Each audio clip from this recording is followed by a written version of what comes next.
Hi, welcome to Real Magic Review. My name is Steve Faulkner, and today we're going to be doing Richard Young's Changing Card. Well, it's Richard Young bringing out the Changing Card of Bob Swadling, which we'll talk about in a minute. A couple of things to say. Please like, subscribe, check out Card Magic Course. The reason I'm set up like this and not in my usual sitting down there all relaxed is because I'm going to be filming a live session tonight for my Card Magic Course members on Coin Magic, oddly enough. So there you go. Also, the reason I'm not all relaxed as usual is because I'm a bit nervous. This is the first live one I've done in a while, and I'm feeling a bit excited, is a good thing. Nervous, because, you know, I had this kind of break, and everybody's terribly lovely. A couple of weeks. Sounds like I've been, you know, travelling around the world, doesn't it? It was all very good, but we're back, and this is going to be quite a short review, I think, because we did an interview with Richard. I did an interview with Richard Young a couple of weeks ago. Now, if you don't know, first thing to say, I want to check that this sound's working. So because I know we've had some nightmares in the past. So give me a sign to let me know if you can sort of hear me and all that before I sort of end up doing a 20-minute review like I did once and nobody could hear me and I wasn't actually on online. But because I have had some techie stuff going on. But I'll carry on and hopefully I don't think comments are coming up, which is a bit of a nightmare. But there you go. So, hey, Vedmo, good one. It is working. Thanks. It was all looking a bit bleak. My screen just went really weird and I was like, oh God, not again. Because I've been setting this up early. I've set everything up really early today thinking I don't want to panic. So cool. So if you don't know about Richard Young, and I know I said this on the interview, but some people wouldn't have watched the interview, is Richard did the Magician's Podcast. Now, the Magician's Podcast is such a phenomenal resource. I cannot stress enough how good it is. It's still my favourite. I love a lot of the Magic podcasts, but it's still the people he interviewed, the whole story is really good. So do go back and check out that interview with Richard because it's just one of the favourite things I've done. I loved it. So he's brought out this changing card. We talked in depth about it there as well. So I'm just going to talk to you basically after a couple of weeks of playing with it, of actually performing it, and what it is. If you don't know, and I'm taking a risk here because I'm live and it could go wrong, but the good thing is if you get this wrong, it doesn't, well, you can't really get it wrong, but saying that, that's what it does. So that's a blank card to a chosen card. You can also do a colour changing back. So it turns into the same card. And there's a colour changing deck routine with this as well. You can do, which I'm not going to do now because I still don't do it very well. It's very easy, but it's you find a royal flush with just two cards. So you get two cards out, the 9 and 10 of spades, and then you just show each one and it turns into a royal flush one at a time. So it's kind of like a 5 change. There's not 5 changes, but you show 5 different cards with these 2 cards. There's also one card you can get that you can show 4 different cards with, and 3. So on the download, Harry de Cruz talks about you can do a multiple selection with 3 cards, and you just get 1 card out. Is that it? The first person says yes. You throw it in the air. The second person says yes. Then you do a color change, one-handed thing, which doesn't take any skill at all, and then you show a 3rd card. There's so much you can do with this. There is a mentalism thing where you can show a blank card like I just showed, but you can write something on it, throw it up, or just put it somewhere else and it will come out with another piece of writing on it. And that's what I thought about these. Actually, you don't have to, everybody's talking about this throw you can do, and I kind of think that's the main thing, this visual change.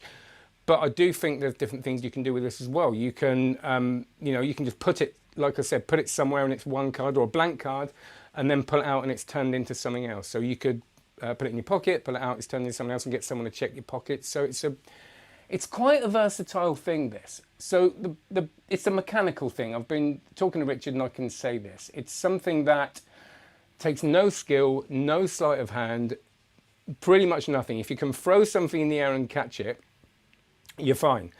And that it's based on a Bob Swadling card, and Bob Swadling has worked with Richard on this. It isn't something that Richard's just got sort of permission to and gone off and done, which that would be fine as well.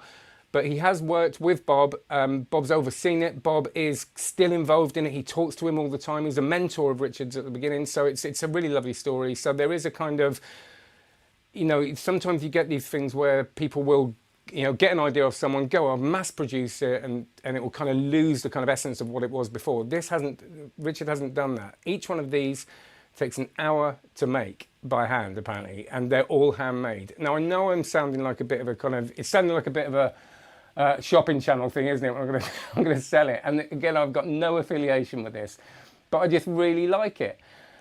And there's a lot to like about it. This requires, as I say, no skill. Now, I don't mind things that do require skill, but some of these things, you know, you get and they'll take months and months of practice, and you do sort of get to the point where you go, is it worth it? Even if it did take the practice, is it worth it? And I really think it did. I do sometimes find myself getting a bit lost in these kind of tricks sometimes where they look so good to us magicians, you know. When I first saw Rob James, and Rob James has come up with this throw where you don't have to do the up and down throw, you just kind of throw it from hand to hand. I sort of got caught up in that and just as a magician went, that looks brilliant, but I was thinking, does it to a layperson? Is it too quick? Is it too snappy? Are they going to be able to process it? So I did take it out and perform it. And one of the things I found was that it was not difficult, but I had to kind of think about how to routine it. I was really sort of, like I say, caught up in it looks great, but I thought, actually, how do I present this? And of course, there's been presentations done online, as I say. But one of the things I did, and this is not a good presentation. This is like, oh, I've got to give it some sort of premise. So I performed it next door. I'll show you a little clip. I hope the sound works. Because I'm terrible at this, and every time I do one of these techie things, something doesn't work. But let's have a look. So basically, in case you can't hear it very well, I do the blank card. I say I've got a prediction, and then I show it blank. And here we go. That's my little prediction. All right. Yeah. And of course, you're not going to take one because we're social distancing. So stand back a bit. Just tell me when to stop. Stop. There. Mhm. Okay, have a look at it. Yeah. Dog's enjoying it. Doesn't really matter if I see it, but they're all different, right? Yeah. You got it in your head? Yeah. Here's my little prediction. So Yeah. you got the card in your head. Yeah. You said stop at any time. Yeah. There's my prediction. This is. I haven't been printed yet. This is how they come out of the factory. No, they haven't been printed yet. But that was going to be the one that you. Oh, really? Yeah. What was it? It was the 5 of hearts. Yeah. So when it gets printed, that'll be the 5 of. Oh, wait a minute. Yay! Wow. That's my little prediction. So there you go. That's kind of the most simple hack way of doing it, I suppose, of just kind of doing a prediction and doing it that way. And I just wanted to do that. And I wanted to really test to see if it went well. Now, Natalie next door, they've seen a lot of magic tricks of mine. And it did get a good reaction. I also did it a couple of times without being filmed. And it got a nice reaction. So it's a good trick. I think the one thing you have to be careful of with this is you have to frame that moment. I think the tendency is to kind of rush. You'll see, that was kind of probably the 3rd or 4th time I'd done it. And I kind of realised that I had to kind of go really slow this moment down. So I've got the blank card and I've got that awful thing of saying about printing cards. I don't know what. I don't know. It's not like I sat and scripted it. But you've got to kind of wait till they react. Oh, it's a blank card, but it looks good, eh? It looks like a blank card. And then give it time. There it is. It's got to be a slow thing. And my fear is that some people will get nervous about kind of doing the throw, chuck it in the air really quickly, and it will kind of lose that moment. It's a little bit like the top shot. The top shot I found when I perform it, even though it's such a lovely piece of work. If you don't know Leonard Green's top shot, have a Google.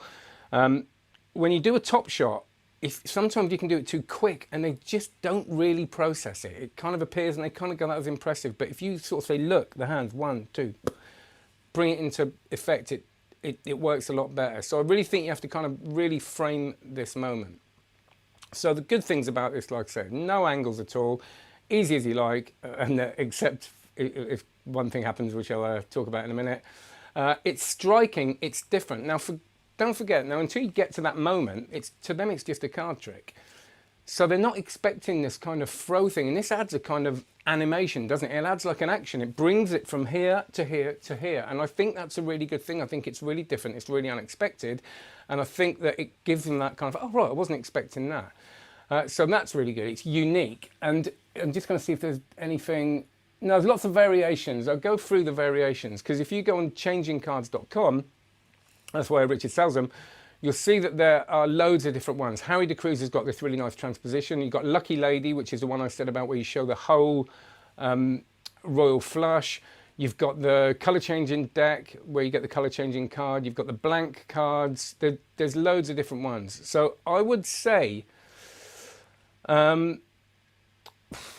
which is, it's tempting to go for the Royal Flush one, but to me that's sort of the least versatile. I love it. It's absolutely brilliant, but I'm finding it harder to place in a routine. Now I did think you could take a sort of, you could just force the 2 and the 9 on someone, get it to vanish from the deck and say it's in my pockets, and they say, well, they're kind of bad cards, and you don't want that. You kind of want a Royal Flush if you're going to get cards to your pockets, I suppose, and then turn them in. So you can give it some meaning. But I think there's the other ones, even though on first blush they kind of seem to do less, the colour changing back, that they actually, for me, probably do a bit more. But they're all brilliant, and there is a deal where if you get 3 lots, you get a certain price. I will say I do think these are well priced as well. One of the important things you need to know about this, because it is a mechanical thing and because it is a certain type of card that we've seen before, it is really well made. Now I've got things like this that aren't the same effect, but you could argue have the same sort of mechanism in them, that haven't lasted me long at all. They've got hot, they've been in my pockets for a while, and they just start failing. This has been really chucked around. I've practiced with these a lot, I've dropped them a lot, dropped them all over the floor, and they're really good. And Richard says in the interview he's had one for a year and it still works. And when you first get it, well, the first thing is make sure you watch the DVD, the download, before you start playing with it, because if you're like me, you just want to sort of open it, and do make sure you watch the download even before you touch the thing. And when it says that on the box, on the packaging, I kind of thought, oh, does that mean it's really delicate? But it doesn't at all. I wouldn't say it's delicate at all. It's just that you've got to know kind of how to handle it before you handle it. So the only thing that's going to sort of break in it, I think, isn't what you'd think. It's kind of if you keep dropping it on the floor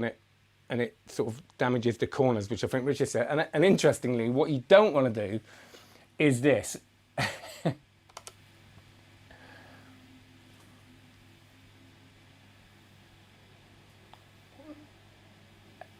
Oh God, it's so awful.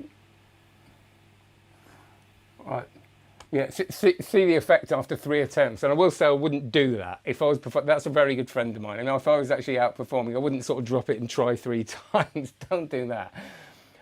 But you have got to be careful outside. 2 factors. I went like this and then realised the sun was there, which is such a rookie error. I used to be a street performer. You know not to, it's like juggling into the sun. And then the second one was like a force 10 gale, and then the third one I actually pulled it off. By that time, nobody cares, clearly, at all.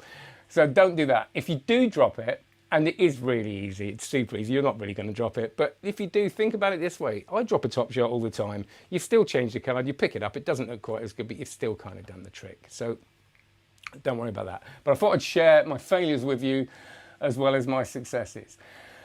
So that's kind of the only real challenge of this. I think it's a really nice product. Richard clearly has a lot invested in this, emotionally as well. He's got connections with Bob Swaddling. Like I said, there was a kind of mentorship going on there. So I think that if anybody's going to make this, Richard is. Richard knows his stuff. I don't think he would ever bring any. He's not the sort of person, a bit like I said about Christian Grace, he isn't going to just bring out loads of stuff. And someone has mentioned that he is going to bring out more Bob Swaddling stuff, which is great because Bob Swaddling stuff is really good.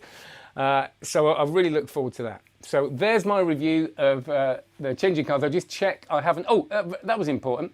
Customizable. You can get your own made as well. I wanted to say that. So if you've got an idea for these, basically once you understand how that works, and a lot of magicians will, anything that you throw up is going to change, whether it's the back, the front, then you can start thinking of your own customizable ideas. I'll just see if there are any questions. No, but thanks for that, Nigel. Love you, Steve. That's nice. Thanks a lot. Love you too. There you go. Don't know you, but I'm sure I do. Let's share the love. So that's it. Thanks very much. There are bees and phoenix backs too. There you go, Nigel. Didn't know that. So they do all the different backs, which is very handy. When you start playing with these, you understand how much you can do with them. You will get different ideas. I came up with an idea.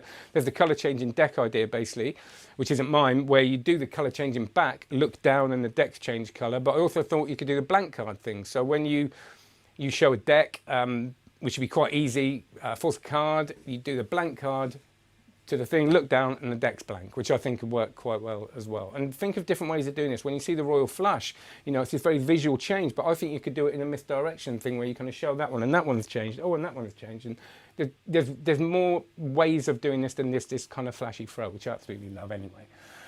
So thanks very much. I'm looking down there because that's where the monitor is, by the way. Have a good one. Thank you again for your support for the channel. Do check out carbmagiccourse.com. I've just uploaded loads more videos for the Royal Road course, which I'm adding to every month, and it's just going to be this huge encyclopedic thing, even without the other 300 plus videos. And do share this if you like it. Give it a mention on the cafe and all that kind of stuff. It would be lovely. Have a great one. Take care. See you later.